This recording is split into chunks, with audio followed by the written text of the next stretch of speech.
সপ্তাহ জুড়ে পানিবন্দী লাখ লাখ মানুষ। লক্ষ্মীপুরের কিছু জায়গায় বন্যার অবনতি।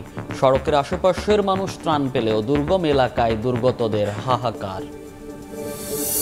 ১৬ বছরে বিদেশে পাচার ১১ লাখ কোটি টাকা। প্রতি ৩ ব্যাংকের দুটিতেই মিলেছে সন্দেহজনক লেনদেনের প্রমাণ। ধরাছোঁয়ার বাইরে অনেকে, বলছেন অর্থনীতিবিদ। এস আলমের ৪ ব্যাংকে আমানত রাখা ৯২৭ কোটি টাকা নিয়ে অনিশ্চয়তায় চট্টগ্রাম বন্দর কর্তৃপক্ষ। পে অর্ডার শিপিং এজেন্ট না নেয় আমদানি রফতানিতে জটিলতা। এবং কোন প্রক্রিয়ায় চলবে প্রাথমিক ও মাধ্যমিকের পাঠদান স্পষ্ট নয় এখনো। আগের কারিকুলাম সংশোধন করে সমন্বয়ের দাবি। কমিশন করে শিক্ষা ব্যবস্থা সংস্কারের পরামর্শ।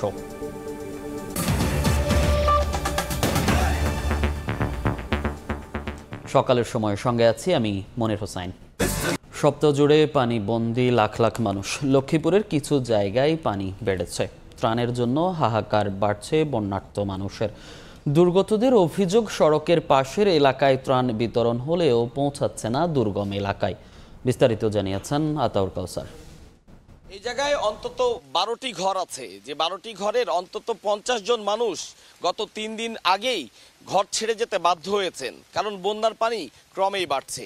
উজানের ঢল যতই ধেয়ে আসছে ফেনী থেকে নোয়াখালী লক্ষ্মীপুরের দিকে, ততই বাড়তে থাকছে এই বন্যার পানি।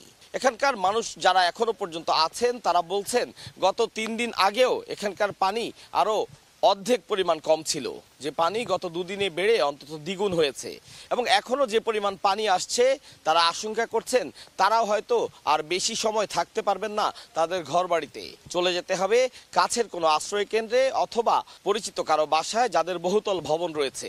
আমরা অনেককেই দেখেছি যাদের একতলা থেকে দোতলায় উঠে যেতে বাধ্য হয়েছেন। যারা এখনো তাদের নিচতলাতে আছেন তারা কোনোভাবে খাটের নিচে ইট দিয়ে সেই খাট উঁচু করে সে খাটে অবস্থান করছেন, এমনটি তারা বলেছেন।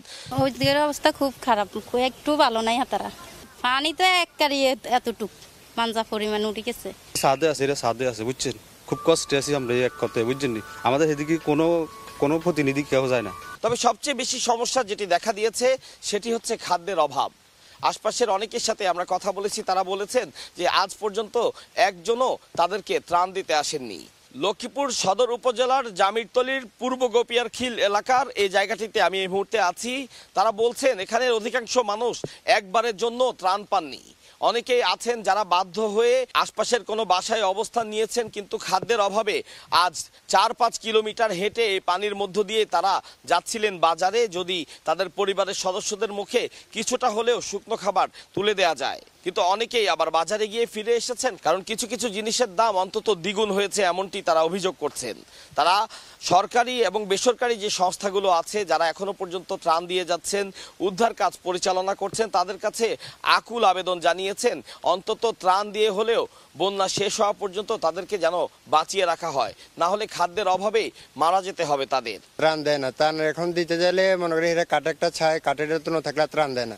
সব লই যাই আমি কালিয়া খুঁজলাম, আমার পরিবারও যাই এনে খাড়াইছে, দেয় না হেমি লই গেছে। হাত বাড়ি বেঁচে আমরা দুই ভাই চাই না, হাঁস বাড়ি হাড়িরা হাইছে, তারা ভাগ করে নিচে আঙরে দেয় না। সকাল থেকে আমরা অনেকগুলো গাড়িকে দেখেছি, ত্রাণবাহী গাড়ি, যে গাড়িগুলো দাসেরহাট সড়কের দিকে গিয়েছে, কিন্তু দাসেরহাট সড়কের দিকে যেতে হাতের বামে যে গোপিয়ারখিল এলাকায় আমি এখন আছি, এদিকে কোনো গাড়ি আমি প্রবেশ করতে দেখিনি। একই অবস্থা আরো আশপাশের অনেক শাখা সড়কে। তারাও বলছেন যে ত্রাণের গাড়িগুলো সরাসরি দাসেরহাটের দিকে চলে যায়, যাওয়ার পথে রাস্তার পাশে যদি কাউকে পায় সেক্ষেত্রে ত্রাণ দিয়ে যায়, তবে ভেতরে প্রবেশ করে না। আর এই ভেতরে প্রবেশ না করার অন্যতম একটি কারণ হিসেবে আমি যা দেখেছি, সড়কগুলোতে পানি জমে আসলে গাড়ি চলাচলের উপযোগী আর নেই। সেক্ষেত্রে নৌকাই হতে পারে এই প্রত্যন্ত অঞ্চল বা দুর্গম এলাকার বন্যা দুর্গতদের কাছে ত্রাণ পৌঁছানোর একমাত্র উপায়। লক্ষ্মীপুর সদর উপজেলার মান্দার ইউনিয়ন থেকে আতাউর কাউসার, সময় সংবাদ। বন্যায় এখনও 12 লাখের বেশি পরিবার পানিবন্দী। এ পর্যন্ত 27 জনের মৃত্যু ও 2 জন নিখোঁজ রয়েছেন। বন্যার্থদের সরকার, বৈষম্য বিরোধী ছাত্র আন্দোলন সহ বিভিন্ন বেসরকারি সংস্থা প্রতিদিন ত্রাণ সামগ্রী পৌঁছে দিচ্ছে। দুর্গম এলাকায় হেলিকপ্টারের মাধ্যমে সহযোগিতা পাঠানো হচ্ছে বলেও জানান দুর্যোগ ব্যবস্থাপনা ও ত্রাণ মন্ত্রণালয়ের উপদেষ্টা ফারুকী আজম। দুপুরে সচিবালয়ে যৌথ সংবাদ সম্মেলনে বন্যা পরিস্থিতি ও ত্রাণ কার্যক্রম নিয়ে বিস্তারিত তুলে ধরা হয়। সাধারণ মানুষের দেয়া ত্রাণ সামগ্রী কিভাবে দুর্গত এলাকায় পৌঁছে দেওয়া হচ্ছে এসব তথ্য তুলে ধরেন বৈষম্য বিরোধী ছাত্র আন্দোলনের সমন্বয়ক ও এনজিও প্রতিনিধিরা। বাংলাদেশের মানুষের যে আসলে এক এবং অভিন্ন যে কোনো সংকট নিরসনে তারা যে রাজপথ থেকে শুরু করে সাহায্যের হাত বাড়িয়ে দিতে পারে সেটা কিন্তু আমাদের কাছে খুবই স্পষ্ট। 6 দিনে নগদ অর্থ কালেকশন হয়েছে 5,73,99,690 টাকা। এ সময় সবশেষ বন্যা পরিস্থিতি ও সার্বিক ক্ষয়ক্ষতির তথ্য জানান মন্ত্রণালয়ের অতিরিক্ত সচিব KM আলী রেজা।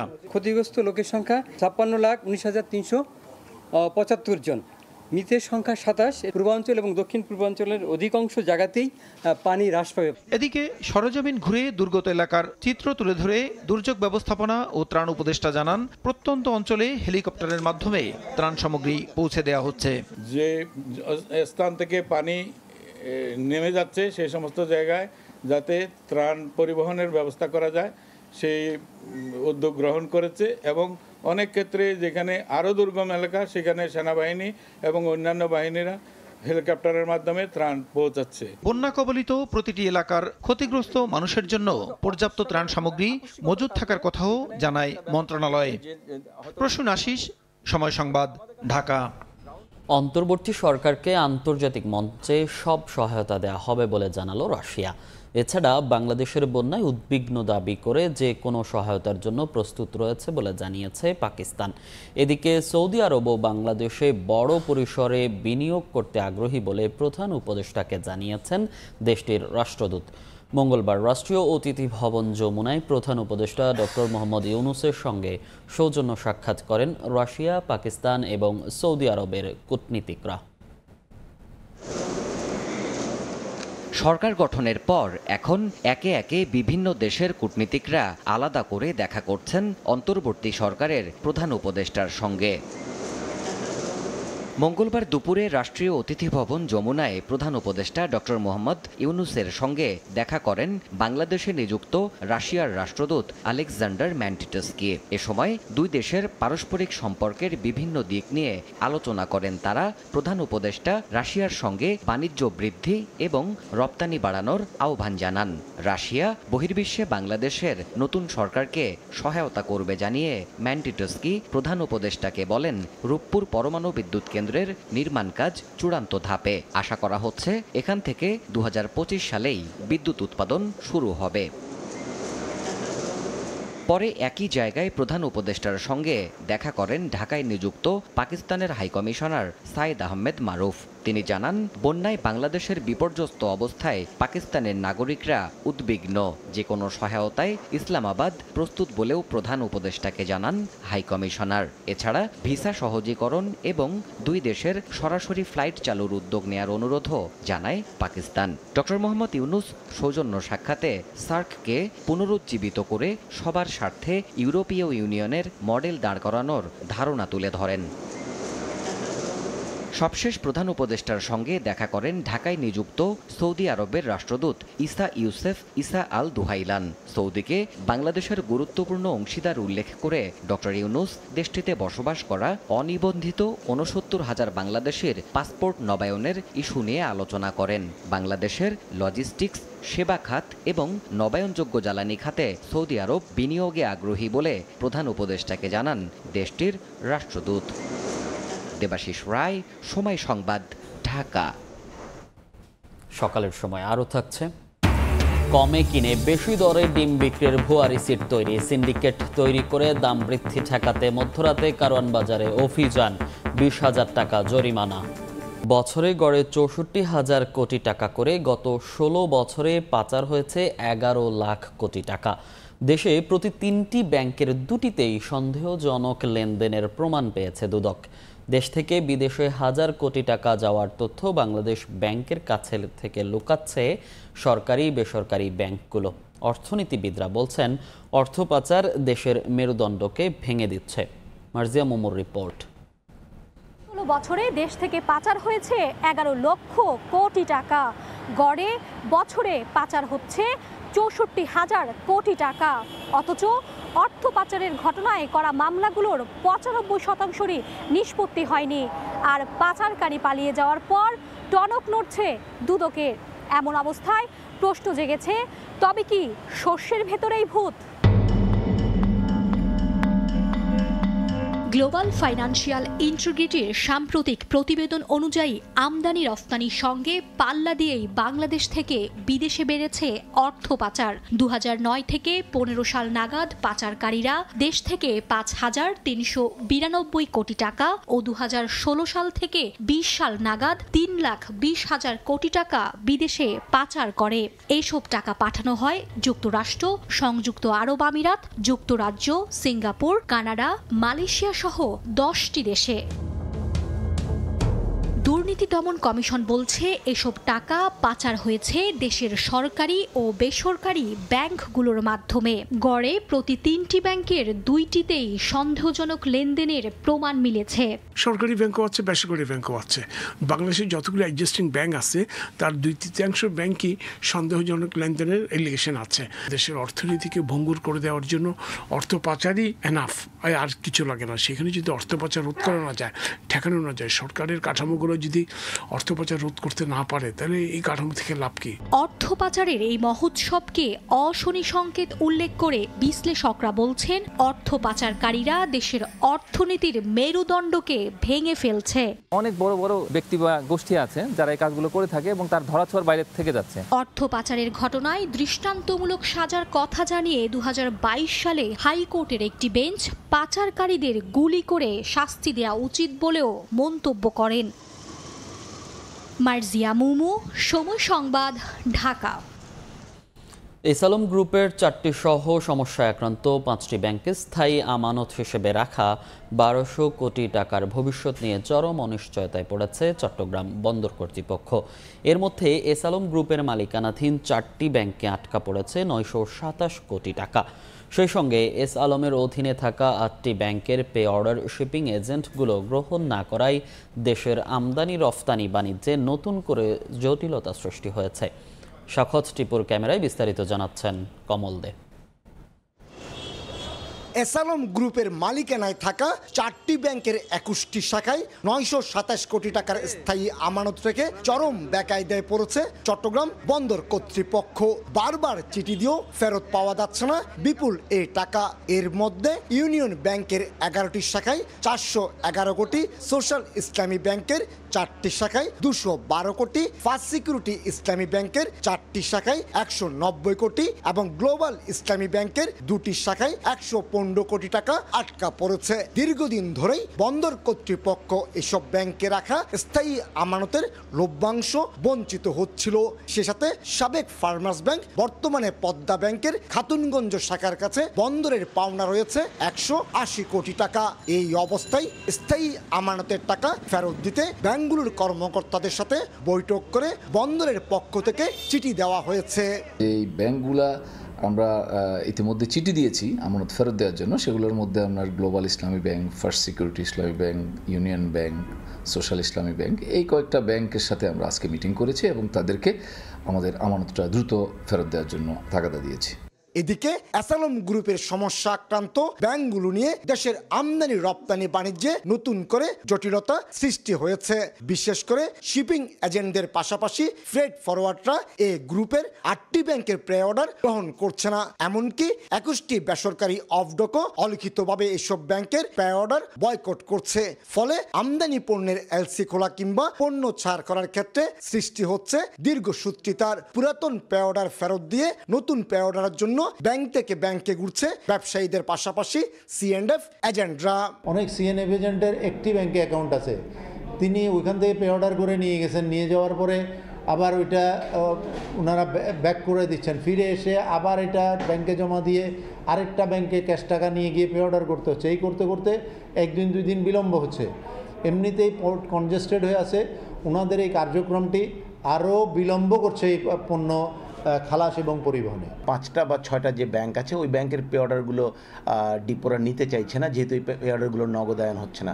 সুতরাং এরকম একটা ইন্টারনাল হয়তো সার্কুলার ডিপোগুলো নিজেদের আর্থিক সতর্কতা থেকেই জারি করেছে। যেটিতে পণ্যবাহী জাহাজ ভেড়ানো, পণ্য ওঠানামার চার্জ এবং ইয়ার্ড ভাড়া থেকে চট্টগ্রাম বন্দর কর্তৃপক্ষ বছরে 1 থেকে 1.5 কোটি টাকা রাজস্ব আদায় করে। পরবর্তীতে এই টাকা বন্দর এবং শ্রমিকদের স্বার্থে খরচ করা হয়। তবে ব্যাংকগুলো আগামী ডিসেম্বরের মধ্যে স্থায়ী আমানতের টাকা ফেরত দেওয়ার মৌখিক অঙ্গীকার করলো। এর দ্রুত সমাধান চেয়েছে বন্দর কর্তৃপক্ষ। বিভিন্ন খাত থেকে রাজস্ব হিসেবে পাওয়া অন্তত 6,000 কোটি টাকা স্থায়ী আমানত হিসেবে বিভিন্ন ব্যাংকে জমা রেখেছে চট্টগ্রাম বন্দর কর্তৃপক্ষ। আর এর মধ্যেই 1200 কোটি টাকা আটকে আছে সমস্যাক্রান্ত 5টি ব্যাংকে। এসব টাকা মূলত বন্দর সেফটি মানি হিসেবেই ব্যবহার করছিল, কিন্তু জামানতের বিশাল অংশ ব্যাংকে আটকে থাকায় নানামুখী জটিলতার মুখে পড়তে হবে এমনটি সংখ্যা বন্দর কর্মকর্তাদের। চট্টগ্রাম বন্দর থেকে কমল দে, সময় সংবাদ। নতুন কারিকুলাম বাতিল হলেও আগামী বছর থেকে ঠিক কী প্রক্রিয়ায় প্রাথমিক ও মাধ্যমিক পর্যায়ের শিক্ষা কার্যক্রম পরিচালিত হবে তা এখনও স্পষ্ট নয়। বিদ্যমান কারিকুলাম সংশোধন করে পূর্ববর্তী কারিকুলামের সঙ্গে সমন্বয়ের দাবি জানিয়ে অভিভাবকরা বলছেন লিখিত পরীক্ষায় জোর দিতে হবে। আর নতুন কমিশনের মাধ্যমে শিক্ষা ব্যবস্থা সংস্কারের পরামর্শ শিক্ষাবিদদের। শাকির আহমেদের রিপোর্ট। আওয়ামী লীগ সরকারের পতনের আগে থেকেই প্রাথমিক ও মাধ্যমিক পর্যায়ে চালু হওয়া নতুন শিক্ষাক্রম বাতিলের দাবি জানিয়ে আসছেন অভিভাবক ও শিক্ষাবিদ সহ বিভিন্ন অংশীজন। তাতে কর্ণপাত করেনি শেখ হাসিনা সরকার। সম্প্রতি অন্তর্বর্তীকালীন সরকার গণদাবি আমলে নিয়ে সমালোচিত কারিকুলাম বাতিলের সিদ্ধান্ত নিয়েছে। আগামী বছর থেকেই পুরনো কারিকুলামে ফেরার ইঙ্গিত দেওয়া হয়েছে। তবে ঠিক কী ধরনের কারিকুলামে আগামী বছর প্রাথমিক ও মাধ্যমিক পর্যায়ের শিক্ষা কার্যক্রম পরিচালিত হবে তা এখনো অস্পষ্ট। কারিকুলাম সংস্কার আন্দোলনের সঙ্গে যুক্ত অভিভাবকরা বলছেন নতুন কারিকুলামের ইতিবাচক কিছু দিক রেখে বাকিটা পুরনো কারিকুলাম থেকে নেওয়া যেতে পারে। অন্তত কি করতে হয় 30 বা 40% আগের কারিকুলামটা রাখতে হয় নতুন কারিকুলাম চালু করলে। এটা কিন্তু এই কারিকুলামের ক্ষেত্রে কিন্তু করা হয়নি। সকলের সম্মিলিত একটা আলোচনার মাধ্যমে মতামতের মাধ্যমে সমন্বয় করে একটা যুগোপযোগী কারিকুলাম বাস্তবায়ন করা উচিত। বিশেষত শিক্ষণকালীন মূল্যায়ন বা প্র্যাকটিক্যাল কার্যক্রমের পাশাপাশি লিখিত পরীক্ষায় আরও বেশি জোর দেওয়ার দাবি তাদের। 60% লিখিত পরীক্ষা হোক এবং 40% প্র্যাকটিক্যাল হোক, কারণ প্র্যাকটিক্যাল আমাদের এই কারণে দরকার, বহির্বিশ্বের সাথে তাল মিলাতে গেলে আমাদের প্র্যাকটিক্যাল দরকার আছে। কারিকুলাম প্রণয়ন প্রক্রিয়ায় সর্বজন স্বীকৃত শিক্ষাবিদ ও সব অংশীজনের প্রতিনিধিত্ব নিশ্চিত করে নতুন কমিশনের মাধ্যমে শিক্ষা ব্যবস্থার সংস্কারের পরামর্শ শিক্ষাবিদদের। যে প্রশিক্ষণ দরকার সেই প্রশিক্ষণগুলো করার মতো আমরা যথেষ্ট ব্যবস্থা না করেই আমরা অনেক ক্ষেত্রে সেটা প্রবর্তন করেছি। এই ধরনের নানান সমস্যা আছে, সেই সমস্যাগুলো চিহ্নিত করে সেগুলোকে মোকাবেলা করাটা এখন জরুরি। কমিশন গঠন করবেন, they will work for it, এবং তারা হয়তো দ্রুত সময়ের মধ্যে সেই কমিশনের নতুন শিক্ষা কমিশন তারা হয়তো সাজেশন দেবেন যেটা বাংলাদেশ শিক্ষা ব্যবস্থাকে বাঁচাতে, কারণ বাংলাদেশ শিক্ষা ব্যবস্থাটাকে যেন বিশ্বমানের শিক্ষা ব্যবস্থা হয় এবং জ্ঞান অর্জন হয়, সত্যিকারভাবে ট্রান্সফার অফ নলেজ হয়, সেটার দিকে তারা নজর দেবেন। সম্প্রতি জাতির উদ্দেশ্যে দেওয়া ভাষণে শিক্ষা ব্যবস্থাকে ঢেলে সাজানোর কথা জানিয়েছেন প্রধান উপদেষ্টা ডক্টর মোহাম্মদ ইউনূস। শিক্ষাক্ষেত্রে চরম নৈরাজ্য প্রতিষ্ঠিত করে গেছে বিগত সরকার। আমরা তার পূর্ণাঙ্গ সংস্কারের উদ্যোগ নেব। পাঠ্যক্রমকে যুগোপযোগী করার কাজও দ্রুত শুরু করা হবে। আর বিদ্যমান শিক্ষানীতির নানা সমালোচিত দিক সংশোধনের দাবি শিক্ষা সংশ্লিষ্টদের। শাকির আহমেদ, সময় সংবাদ, ঢাকা। সিন্ডিকেট করে ডিমের দাম বৃদ্ধি ঠেকাতে মধ্যরাতে পাইকারি দোকান ও আড়তে অভিযান চালিয়েছে ভোক্তা অধিকার সংরক্ষণ অধিদপ্তর। মঙ্গলবার রাতে শিক্ষার্থীদের সঙ্গে নিয়ে রাজধানীর কারওয়ান বাজারে এই অভিযান পরিচালনা করে সংস্থাটি। এ সময় ডিমের মূল্য তালিকা ও বিক্রির রিসিটে অতিরিক্ত দাম উল্লেখ করায় একটি আড়তকে 10,000 টাকা ও পাইকারি ক্রেতাকে 10,000 টাকা জরিমানা করে অধিদপ্তর। পরে ভোক্তা অধিকার জানায় পরস্পরের যোগসাজশে কম মূল্যে কিনে বেশি দামে বিক্রির জন্য ভুয়া রিসিট তৈরি করা হয়। আর এভাবে সিন্ডিকেট করেই খোলা বাজারে বাড়তি দামে বিক্রি করা হয় ডিম।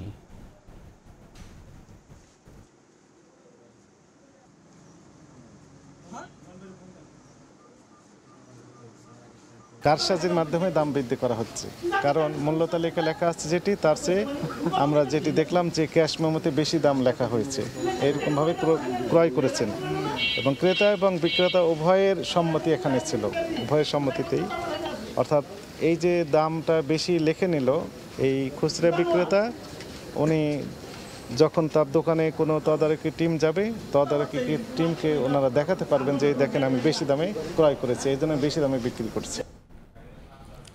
2 মাস আগে মজুত করা আলু 25 থেকে 30 টাকা কেজিতে বিক্রি হলেও জয়পুরহাটে এখন কিনতে হচ্ছে 50 থেকে 60 টাকা পর্যন্ত। শিক্ষার্থীরা আলুর দাম বেঁধে দিলেও তা মানছেন না ব্যবসায়ীরা, এতে ক্ষুব্ধ ক্রেতারা। আলুর দাম ও ভাড়া বৃদ্ধির অজুহাত হিমাগার মালিকদের, তবে বাজার নিয়ন্ত্রণে শিগগিরই অভিযানে নামার আশ্বাস সংশ্লিষ্ট বিভাগের। শাহিদুল ইসলাম সবুজের রিপোর্ট। দেশের অন্যতম আলু উৎপাদনকারী জেলা জয়পুরহাট। প্রতি বছর মৌসুম শেষে হিমাগারে মজুত করা হয় আলু, পরে চাহিদা অনুযায়ী বিক্রি করেন ব্যবসায়ীরা। তবে চলতি মাসে আবারও বেড়েছে আলুর দাম। জেলার বাজারগুলোতে প্রতি কেজি স্টিক আলু বিক্রি হচ্ছে 50 টাকায়, পাকড়ি আলু 60 টাকায় এবং ভান্ডারপুরের আলু বিক্রি হচ্ছে 65 টাকায়। ছাত্র জনতার অভ্যুত্থানের পর বাজার মনিটরিং কালে শিক্ষার্থীরা আলুর দাম বেঁধে দিলেও তা মানছেন না ব্যবসায়ীরা, এতে ক্ষুব্ধ ক্রেতা। অন্যান্য বাজার নিমন্ত্রণে আছে, কিন্তু আলুর দামটা খুব অতিরিক্ত বেড়ে গেছে ভাই। 46 টাকা 45 টাকা আমরা কিনতেছি, খুচরা মূল্য 50 টাকা বেচতেছি। এদিকে চলতি মৌসুমে হঠাৎ জয়পুরহাটের হিমাগারগুলোতে ভাড়া বৃদ্ধির প্রতিবাদে মানববন্ধন ও প্রশাসনের কাছে স্মারকলিপি দেন কৃষক ও ব্যবসায়ীরা। এরপরও অটল হিমাগার মালিকরা, আলুর দাম ও হিমাগারের ভাড়া বৃদ্ধির অজুহাত তাদের। এনারা বলে আলু রাখার সময় 280 টাকা ভাড়া নেব, এখন আলু নিতে আসি তারা আমাদের উপর ভাড়া জুলুম করতেছে 360 টাকা। স্টোরের মালিকেরা আমাদের উপর জুলুম করে 350 টাকা ভাড়া করে আমাদেরকে অন্যায়ভাবে টাকা নিচ্ছে। 4 ধাপে বিদ্যুৎ বিল বাড়তি হবে, কিন্তু ভাড়া তো আর পরে বাড়তি করা সম্ভব নয়, যার কারণে প্রথম থেকেই ভাড়াটা বাড়তি করছে। তবে বাজার নিয়ন্ত্রণে শিগগিরই অভিযানে নামার আশ্বাস কৃষি বিপণন অধিদপ্তরের। এখানে যদি কোনো সিন্ডিকেট করে আলুর দাম বৃদ্ধি করার চেষ্টা করে, তাহলে আমরা জেলা প্রশাসনের সহযোগিতায় কৃষি বিপণন আইন অনুযায়ী অভিযানে নামব। কৃষি বিভাগের তথ্য মতে চলতি বছর জেলার 19টি হিমাগারে 1,86,000 মেট্রিক টন আলু মজুত করা হয়। এর মধ্যে এ পর্যন্ত বিক্রি করা হয়েছে প্রায় 90,000 মেট্রিক টন। শাহিদুল ইসলাম সবুজ, সময় সংবাদ, জয়পুরহাট। বগুড়া থেকে কমেছে পণ্য রফতানি। জেলার চেম্বার অব কমার্স অ্যান্ড ইন্ডাস্ট্রিজের তথ্য বলছে, গত বছরের তুলনায় চলতি বছরের প্রথম 7 মাসে এ জেলা থেকে রফতানি আয় কমেছে 81%। গত বছরে 7 ধরনের পণ্য রফতানি হলেও এবার হয়েছে 3 ধরনের। এজন্য কাঁচামাল আমদানি নির্ভরতাকে দায়ী করছে বেসিক। শাহাদুল ইসলামের ছবিতে আব্দুল্লাহ ওয়ালের report. Centrifugal pump, air filter, rice brand oil সহ বিভিন্ন পণ্য বগুড়ায় উৎপাদন করে রপ্তানি করা হয় বিদেশে। তবে সম্প্রতি বড় ধাক্কা এসেছে জেলার রপ্তানি খাতে। জেলার চেম্বার অব কমার্স অ্যান্ড ইন্ডাস্ট্রিজের তথ্য মতে চলতি বছরের জানুয়ারি থেকে জুলাই পর্যন্ত বগুড়া থেকে 33,08,773 মার্কিন ডলারের পণ্য রপ্তানি হয়েছে। একই সময়ে 2023 সালে রপ্তানি হয়েছে 3,98,555 মার্কিন ডলার। গত বছর প্রতি মাসে রপ্তানি হয়েছে 25 লাখ মার্কিন ডলারের বেশি। চলতি বছরের প্রতি মাসে এ সংখ্যা নেমে এসেছে 5.5 লাখের বেশি। এজন্য অর্থনৈতিক অস্থিরতা, এলসি জটিলতা ও ডলারের চড়া দামকে দুষছেন ব্যবসায়ীরা। ডলারের দাম বেশি হতে আমাদের কস্ট বেশি পড়তেছে। এখন সেক্ষেত্রে আমরা যে চায়নার সঙ্গে হয়তো আপনার কম্পিটিশন করে পারতেছি না, যার ফলে আমাদের রপ্তানিটা সম্ভব হচ্ছে না। এই কাঁচামালটা যদি আমাদের অ্যাভেলেবেল হয়, হ্যাঁ, এই যে সরকার এর আগে একটা করে দিছে যেটাতে রাইস ব্র্যান্ডটা এক্সপোর্ট হয় না। তো এই জায়গা থেকে যদি আরও একটু সতর্ক হয়ে আমরা যদি মিলগুলো সবসময় রাইস মিলগুলো সবসময় চালু রাখার ব্যবস্থা রাখা যায়, সেই ক্ষেত্রে আমাদের এই ব্র্যান্ডটা মানে অ্যাভেলেবেল হলে আমরা এই শিল্পটাকে ভালোভাবে চালাতে পারবো।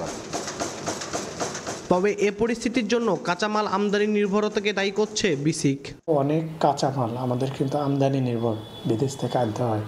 তো সেই কাঁচামালের যদি আমরা সঠিক সময়ে আমাদের উদ্যোক্তারা না পায়, সেক্ষেত্রে কিন্তু তারা উৎপাদন একটা ব্যাহত হয়। সংশ্লিষ্ট যারা আছে সবাই আমাদের এই দেশীয় শিল্পটাকে বেঁচে রাখার জন্য যা যা করণীয় সবারই এগিয়ে আসা উচিত। 2019 সালে বগুড়া থেকে পণ্য রপ্তানি সর্বোচ্চ আয় হয় 7,23,30,632 মার্কিন ডলার। আব্দুল আউয়াল, সময় সংবাদ। সরকার নির্ধারিত দামে চাঁপাইনবাবগঞ্জে মিলছে না সার। বস্তা প্রতি অতিরিক্ত 150 থেকে 300 টাকা দিয়ে কিনতে হচ্ছে ইউরিয়া, ডিএপি, টিএসপি এবং এমওপি সার। ডিলারদের কারসাজির কারণে কৃষককে বাড়তি অর্থ গুনতে হচ্ছে। এতে উৎপাদন খরচ বাড়ায় চলতি আমন মৌসুমে লোকসানের শঙ্কা তাদের। অতিরিক্ত দাম নিলে প্রয়োজনীয় ব্যবস্থা নেওয়ার আশ্বাস কৃষি বিভাগের। জাহাঙ্গীর আলমের তথ্য, শাহজাহান আলীর ছবি নিয়ে রিপোর্ট। আমন ধানের চারা রোপণের পর অন্তত 3 দফায় ইউরিয়া সহ বিভিন্ন সার প্রয়োগ করতে হয়। তবে সরকার নির্ধারিত দামের চেয়ে অতিরিক্ত মূল্য দিয়ে চাঁপাইনবাবগঞ্জে সার কিনতে হচ্ছে কৃষকদের। এতে উৎপাদন খরচ বাড়ার পাশাপাশি লোকসানের শঙ্কায় তারা।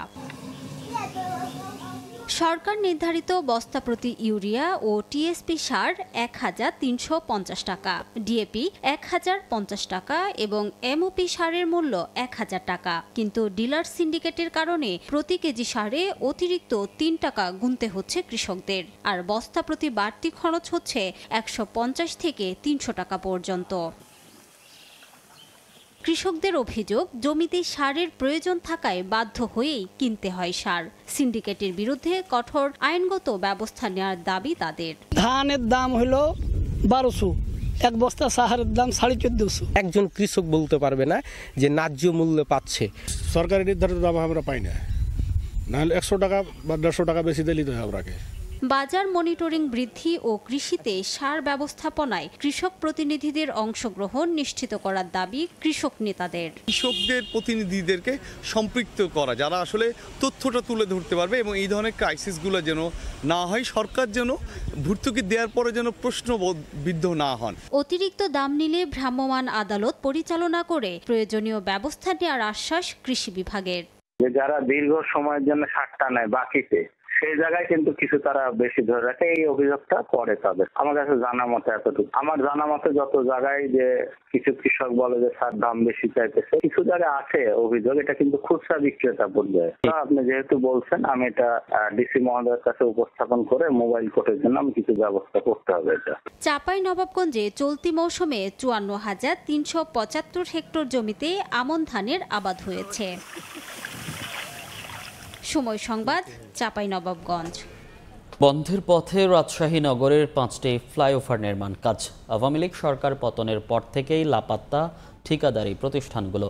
সংশ্লিষ্টরা বলছেন, প্রকল্প এলাকায় চুরি আর লুটপাটের ঘটনায় তারা রয়েছেন নিরাপত্তাহীনতায়। সড়কে অসমাপ্ত নির্মাণ, খানাখন্দ, বড় বড় গর্তের কারণে চলাচলে বিঘ্ন হওয়ায় চরম ভোগান্তিতে স্থানীয়রা। হাবিবুর রহমান পাপ্পুর ছবিতে মওদুদ রানার রিপোর্ট। একেবারেই শুনশান পড়ে আছে নির্মাণাধীন ফ্লাইওভার, বন্ধ কর্মযজ্ঞ। গত 5 আগস্ট আওয়ামী লীগ সরকারের পতনের পর লাপাত্তা ঠিকাদারি প্রতিষ্ঠান ডিএনকো লিমিটেড। এতে রাজশাহী নগরীর হরগ্রাম নতুন পাড়ায় ফ্লাইওভার নির্মাণ কাজ স্থবির। ভরা বর্ষায় চরম ভোগান্তিতে নগরবাসী। সাইডে যাওয়া আসায় যে বৃষ্টির জন্য কাদা পানি, গাড়ি নিয়ে যাওয়া খুবই অসুবিধা হচ্ছে। আমরা যারা দোকানপাট যারা চালাচ্ছি তাদের সবার ব্যবসা বাণিজ্য নষ্ট হয়ে গেছে। রাজশাহী মহানগরীর সমন্বিত অবকাঠামো উন্নয়ন প্রকল্পের আওতায় প্রায় 500 কোটি টাকা ব্যয়ে রেলগেট, বিলশিমলা, বন্ধগেট, বহরমপুর এলাকায় ফ্লাইওভার নির্মাণ কাজের চিত্রও একই। মজিদছন্স কনস্ট্রাকশন লিমিটেডের প্রকল্প এলাকায় নেই নির্মাণের হাকডাক। অনুপস্থিত শ্রমিক, সড়কে ইস্পাত, রডের মতো নির্মাণ সামগ্রী থাকলেও সরিয়ে নেওয়া হয়েছে নির্মাণ কাজের সঙ্গে যুক্ত ভারী মেশিনপত্র। সংশ্লিষ্টদের ভাষ্য, 5 আগস্টের পর থেকে নির্মাণ সামগ্রীর লুটপাট ও চুরি হওয়ায় আপাতত কাজ বন্ধ। রাত্রেও চুরি হচ্ছে, দিনেও চুরি হচ্ছে, মালামাল চুরি হচ্ছে। এখন ওদেরকে কিছু বলতে গেলে আমাদের উপরে তারা স্টেপ করে। রাত্রে অ্যাটাক দিচ্ছে, চোরেরা আবার হামলা দিচ্ছে, এখানে আগুন ধরাচ্ছে, ওখানে আগুন ধরাচ্ছে, এই ভয়তে আমরা কাজ অফ রাখছিলাম। স্থানীয়দের অভিযোগ, বিপুল অর্থ ব্যয়ের এই প্রকল্প ছিল একেবারেই অপ্রয়োজনীয়। মানুষের ভোগান্তি হয়েছে, এই যে আমাদের যাতায়াতের অসুবিধা হয়েছে, কোনো গাড়ি ঢুকতে পারছে না, মোটরসাইকেল ঢুকতে পারছে না, মানুষের আসা যাওয়া কত অসুবিধা হচ্ছে। সিটি কর্পোরেশনের প্রশাসক জানান, প্রকল্পের প্রয়োজনীয়তা, দুর্নীতির বিষয়গুলো খতিয়ে দেখে নেওয়া হবে পরবর্তী ব্যবস্থা। আমরা যাচাই করে দেখব প্রকল্পগুলো যেগুলো সচল আছে, যদি জনস্বার্থে হয় সেগুলো আমরা সবই সচল রাখবো, কারণ টাকা আছে আমার, এইটুকু কাজ করার জন্য যা দরকার সেটা আমরা করব। আর এই কারণে যতগুলো যদি হয়ে থাকে অনিয়ম হয়ে থাকে কোনোটার মধ্যে আমরা যাচাই করে যেমন এখানে 5 টাকা খরচ করার কথা সেখানে 50 টাকা খরচ করেছে, সেগুলো কেউ ছাড় পাবে না। রাজশাহী নগরীতে নির্মাণ শেষ হওয়া 2টি সহ মোট 7টি ফ্লাইওভারের জন্য সিটি কর্পোরেশনের বরাদ্দ প্রায় 821 কোটি টাকা। নগরীর সমন্বিত অবকাঠামো উন্নয়নে গত সরকারে বরাদ্দ ছিল 3000 কোটি টাকা। মওদুদ রানা, সময় সংবাদ। দেশের বাইরের খবর। মার্কিন নির্বাচন সামনে রেখে কামালা হ্যারিস ও ডোনাল্ড ট্রাম্পের মধ্যে প্রথম টেলিভিশন বিতর্ক নিয়ে দেখা দিয়েছে অনিশ্চয়তা। বিতর্কের নিয়মকানুন নিয়ে মতপার্থক্য দেখা দিয়েছে ডেমোক্র্যাট ও রিপাবলিকান শিবিরে।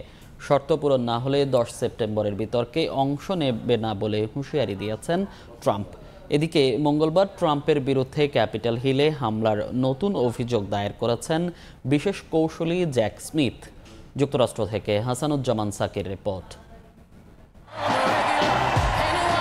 যুক্তরাষ্ট্রের প্রেসিডেন্ট নির্বাচনকে সামনে রেখে জমে উঠেছে মার্কিন রাজনীতি। প্রতিদিনই ডেমোক্র্যাট দলের প্রেসিডেন্ট প্রার্থী কামালা হ্যারিস ও রিপাবলিকান পার্টির ডোনাল্ড ট্রাম্প একে অন্যকে ঘায়েল করে বক্তব্য দিচ্ছেন।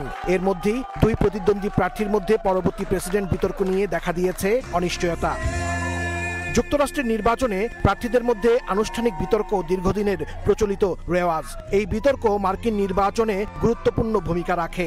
আগামী 10 সেপ্টেম্বর এবিসি টেলিভিশনের আয়োজনে এই বিতর্ক হওয়ার কথা। তার আগে শর্ত জুড়ে দিয়েছেন ট্রাম্প। বলেন, জো বাইডেনের সঙ্গে হওয়া তার আগের সিএনএনের বিতর্কটির মতোই হতে হবে পরবর্তী বিতর্ক। ট্রাম্প চাইছেন বিতর্ক চলাকালে এক প্রার্থীর কথা বলার সময় আরেক প্রার্থীর মাইক্রোফোন বন্ধ থাকবে, কিন্তু এটা চান না কামালা হ্যারিস। এ নিয়ে বিতর্কের আগেই তর্কে লিপ্ত দুই শিবির। বিতর্কে অংশ না নেয়ার হুমকিও দিয়েছেন ট্রাম্প। পক্ষপাতিত্বের অভিযোগ তুলেছেন এবিসি নেটওয়ার্কের বিরুদ্ধেও। এদিকে সাবেক প্রেসিডেন্ট ডোনাল্ড ট্রাম্পের বিরুদ্ধে 2021 সালের 6 জানুয়ারি ক্যাপিটল হিলে হামলা ও নির্বাচনী ফলাফল পাল্টে দেওয়ার নতুন অভিযোগ দায়ের করেছেন মামলার বিশেষ কৌশলী জ্যাক স্মিথ। এই অভিযোগকে বাইডেন কামালা সরকারের নতুন ষড়যন্ত্র উল্লেখ করে ট্রাম্প বলেন, কোনো কিছুতেই তাকে আটকানো যাবে না। এদিকে নির্বাচনী তর্কে পিছিয়ে নেই দুই ভাইস প্রেসিডেন্ট প্রার্থী কামালার রানিং মেট টিম ওয়ালস ও ট্রাম্পের সহযোগী জেডি ভ্যান্স।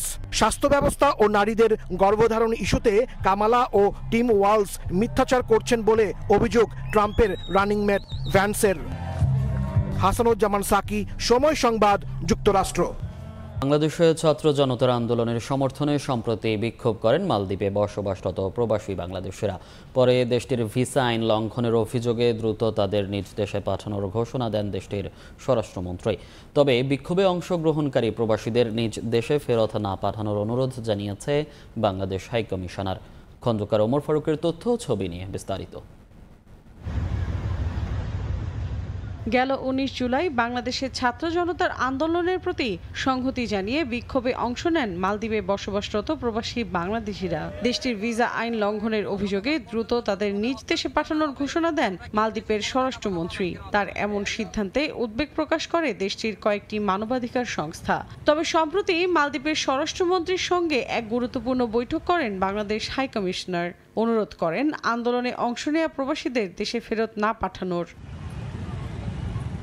স্থানীয় প্রশাসনের অনুমতি না নিয়ে তাৎক্ষণিকভাবে কোনো সংগঠন ছাড়াই এই বিক্ষোভ ও মানববন্ধনের আয়োজন করেন বাংলাদেশিরা। রাজধানী সহ থিনাধু আইল্যান্ডে যারা এই বিক্ষোভ করেছেন তারা সাধারণ প্রবাসী। পরিবারের কথা চিন্তা করে এখনই বর্তমান সরকারকে উদ্যোগ নেওয়ার আহ্বান জানান বাংলাদেশিরা। মালদ্বীপে আটককৃত প্রবাসীদের ব্যাপারে অতটা সহানুভূতি এমনকি আন্তরিকতা দেখায় বাংলাদেশ পররাষ্ট্র মন্ত্রণালয়, এমনকি মালদ্বীপের পররাষ্ট্র মন্ত্রণালয়ের সাথে আলাপ আলোচনা করে ওদেরকে এখানে কাজ করার মতো একটা ব্যবস্থা করে দেওয়ার জন্য আমরা রেমিটেন্স না পাঠানোর মাধ্যমে জানিয়ে দিয়েছিলাম যে প্রবাসীরাও আমাদের ছাত্রদের সাথে আছে, এখন প্রবাসীরা আমাদের অন্তর্বর্তী সরকারের সাথে আছে। এ নিয়ে আনুষ্ঠানিক কোনো ঘোষণা না দিলেও সহানুভূতির সঙ্গে বিষয়টি বিবেচনা করার আশ্বাস দেন দেশটিতে নিযুক্ত বাংলাদেশের হাই কমিশনার।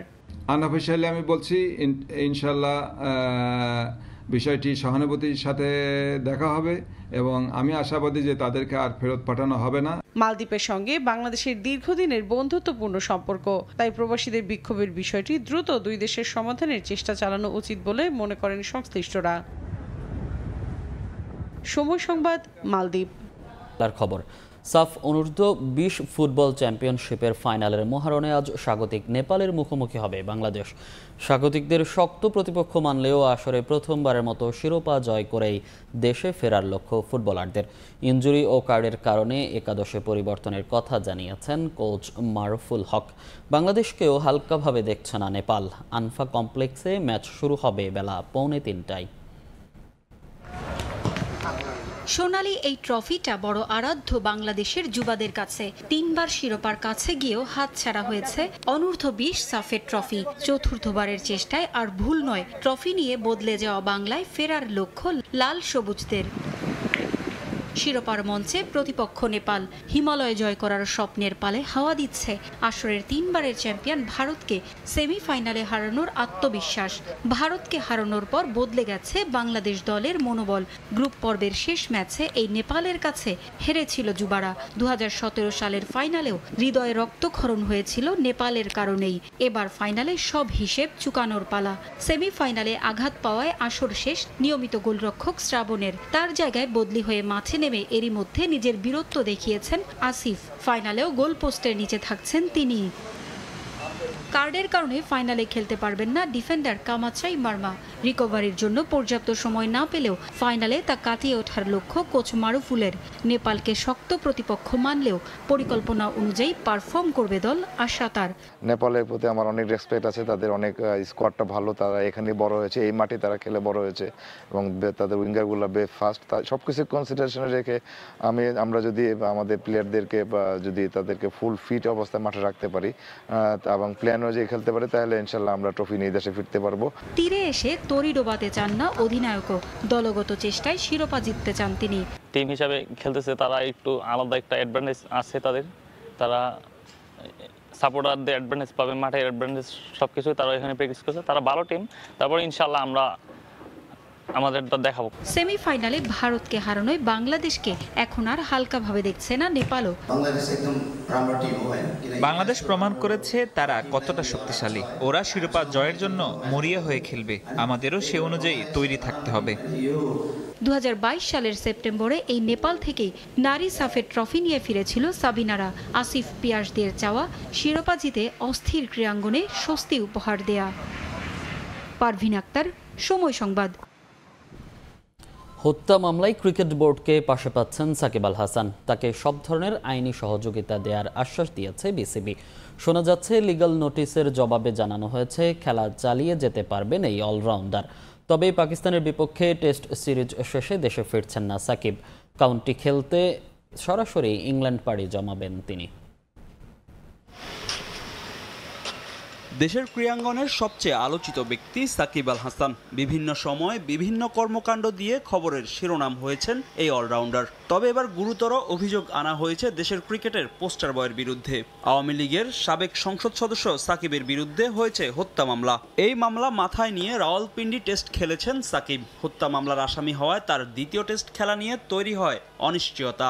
এই ইস্যুতে পুরো ক্রিকেট বিশ্বে তোলপাড় শুরু হলেও সাকিবের বিরুদ্ধে এখনই কোনো অ্যাকশনে যাচ্ছে না বিসিবি।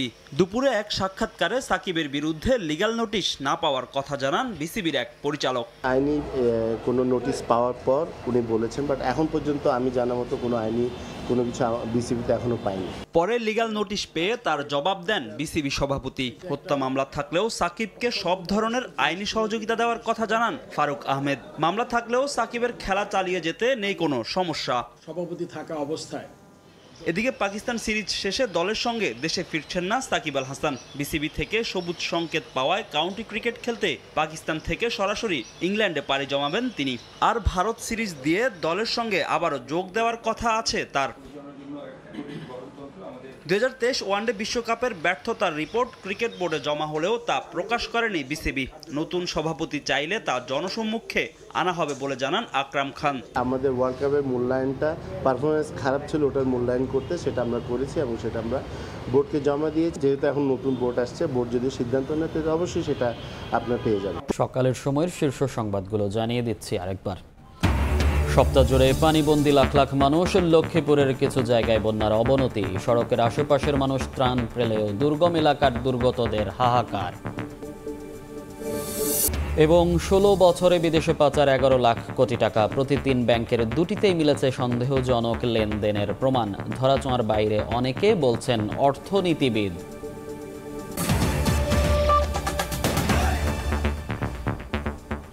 এ ছিল সকালের সময়, সঙ্গেই থাকুন সময়ের।